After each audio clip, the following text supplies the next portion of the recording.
სამეგრელოში აღმოჩენილი ფარული ჩანაწერების განადგურება კი გადაიდო. ეს გადაწყვეტილება შინაგან საქმეთა სამინისტროში სპეციალურად შექმნილი კომისიის ხდომის შემდეგ გახდა ცნობილი. პირადი ცხოვრების სამსახურ ვიდეო მასალებს, რომელიც კვირას უნდა განადგურებულიყო, უახლოეს დღეებში დიპლომატებსა და არასამთავრობო ორგანიზაციებს წარუდგენენ. შესაძლოა ინფორმაცია იმ პოლიტიკურ პარტიებსაც გააცნონ, რომელთა მიმართაც ფარული თვალთვალი ხორციელდებოდა. კომისია მომდევნო სხდომაზე მიხეილ სააკაშვილსაც იწვევს, რატომ შეცვალა კომისიამ რამდენიმე დღის წინ ფირების განადგურების შესახებ მიღებული გადაწყვეტილება. ვრცლად გურამ როგავა.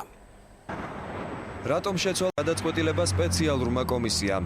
იმიტომ რომ ამ მომენტისთვის ეს მასალა ხელში უნდა კონდეთ შინაგან საქმეთა სამინისტროს. დღევანდელი საგანგებო შეხვედრის ერთ-ერთი მონაწილე მოკლე პასუხით შემოიფარგლა.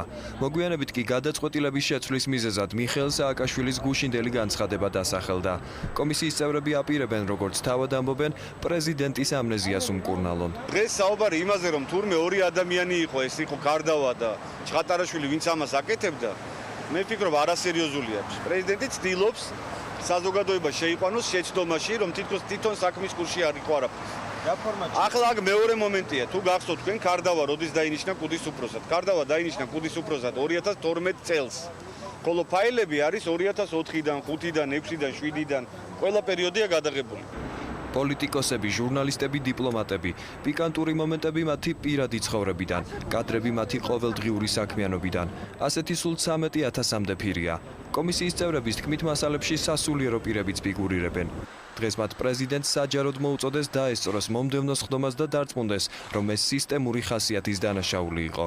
უბრძანდეს და ნახოს ჩვენთან ერთად თუ რა კატასტროფული სიტუაცია იყო ქვეყანაში ამ მიმართულებით. მე ვფიქრობ, რომ რელევანტურია, როდესაც ის ესე სხვა ქვეყნიდან რაღაცა ტექსტებს საუბრობს, აბსოლუტურად გონივრული ვადა არის, თუ მას აქვს, რა თქმა უნდა, ესეთი ინტერესი, გუწველი, რაშიც მე პირადად ძალიან ეჭვი მეპარება, აბსოლუტურად გონივრული ვადა არის, ერთი კვირის განმავლობაში მას შეუძლია გამოხატოს ესეთი ინტერესი.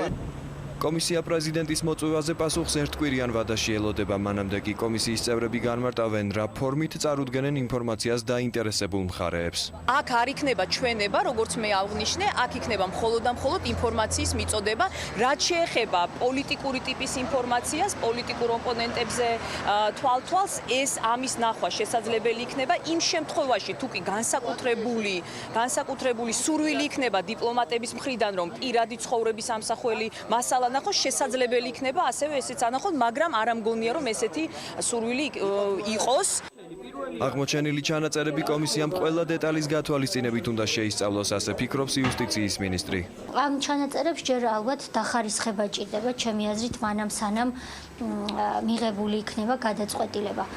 თავდაცვის მინისტრი კი მიიჩნევს, რომ შინაგან საქმეთა სამინისტრო გამოძიებას კომპეტენტურად აწარმოებს. საქართველოში ფაქტია, რომ იქნებოდა მასიური წამების, სადიზმის ინსტიტუტები და ჩემი აზრით ეს უნდა გასამართლდეს საჯაროთაც, რომ ჩვენც და ზოგადად კაცობრიობამაც მეორეჯერ არ დაუშვას ეგეთი შეცდომა და ესეთი ინსტიტუტების ჩამოყალიბება საზოგადოებამ თავიდან აიცილოს.